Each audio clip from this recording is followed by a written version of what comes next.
খুব হালকা ওজনের মধ্যে রুলি পোলার উপর পেস্টিং। এই রুলি পোলার উপর পেস্টিং করার জন্য আমরা একটা ডিজাইন করে নিয়েছি। এই ডিজাইনটা আমরা রুলি পোলার উপর পেস্টিং করব, গোল্ড পিস পেস্টিং করব।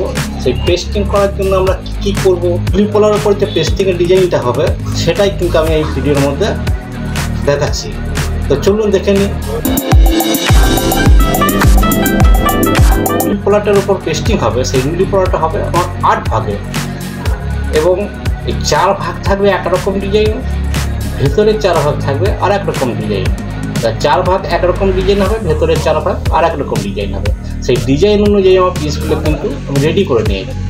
রেডি করে নেওয়ার পর আমার পলাটাকে আমরা প্রথমে 4 ভাগ করে নিচ্ছি। 4 ভাগ করে নিয়ে প্রথম ডিজাইনটা আমরা এর মধ্যে পেস্টিং করব। তো পেস্টিং চলুন দেখি কীভাবে আমরা পেস্টিং করছি। রুলি পোলারটাকে 4 ভাগে ভাগ করে নিয়েছি।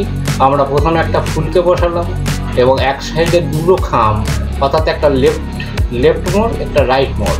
এই 2 রোখা আমকে আমরা সামনের দিকে বসাবো, পেছনের দিকে বসাবো। এই বসানোর পরে আমরা এই 2টো আমের যে মোড়টা রয়েছে এই মোড়ের মাঝখানে আমরা একখানা বলপি পিস আমরা এর মধ্যে বসাবো। এইভাবে আমরা 4টে ডিজাইনকে প্রথমে পেস্ট করে নেবো। 4টে ডিজাইন পেস্ট করে নেওয়ার পরে বাকি যে গ্যাপটা থাকছে সেই প্রত্যেকটা গ্যাপে আমরা নেক্সট ডিজাইনটা, অর্থাৎ একটা গোল ফুল, এই গোল ফুল, তার নিচে একটা চাঁদ, সামান্য একটু গ্যাপ দিয়ে একটা চাঁদ পিস, ওপরের দিকে একটা গ্যাপ দিয়ে চাঁদ পিস এবং তার উপরে একটা প্রদীপ পিস, নিচের দিকে একটা প্রদীপ পিস। এইভাবে আমরা কিন্তু পলার ডিজাইনটাকে আমরা বসিয়ে নিচ্ছি এবং এটাকে আমরা সলিউশন জাতীয় স্পিড গাম দিয়ে আমরা এটাকে বসিয়ে নিচ্ছি। এই বসিয়ে নেওয়ার পরে আমরা এটাকে করব হিট পেস্ট, অর্থাৎ এটাকে গরম সন্না দিয়ে, সন্নাকে আমরা বান্নারের মধ্যে গরম করে নিয়ে আমরা প্রত্যেকটা পিসকে হিট দিয়ে বসাবো। এই হিট দিয়ে বসানোটা দেখুন আমরা কীভাবে হিট দিয়ে বসাচ্ছি। এইভাবে হিট দিয়ে বসিয়ে নেবো।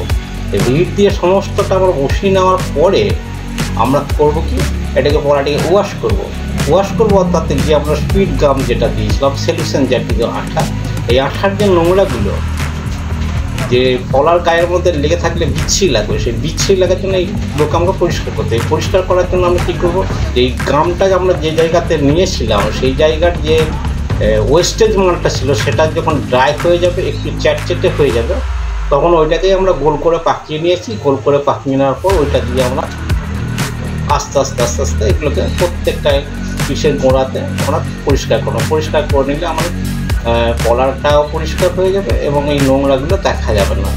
এরপরে আমাদের নেক্সট কাজ হচ্ছে সেলাইয়ের কাজ। তো সেলাইয়ের কাজটা আমি এখন দেখাচ্ছি না, ভিডিওটা বেশি বড় হয়ে যাবে, তাই পরবর্তী ক্ষেত্রে আমি সেলাইয়ের কাজ দেখাবো বা আমার আগের ভিডিওগুলোতেও এই সেলাইয়ের কাজ দেওয়া আছে। এই সেলাইয়ের কাজ দেওয়ার পরে আমার পুরো পেস্টিং পলাটা ফিনিশ হয়ে যাবে। তো আজকের ভিডিওটা বন্ধুরা এই পর্যন্তই। যদি ভালো লাগে তাহলে অবশ্যই একটা লাইক করবেন, কমেন্ট করবেন এবং বন্ধুদের সাথে শেয়ার করবেন।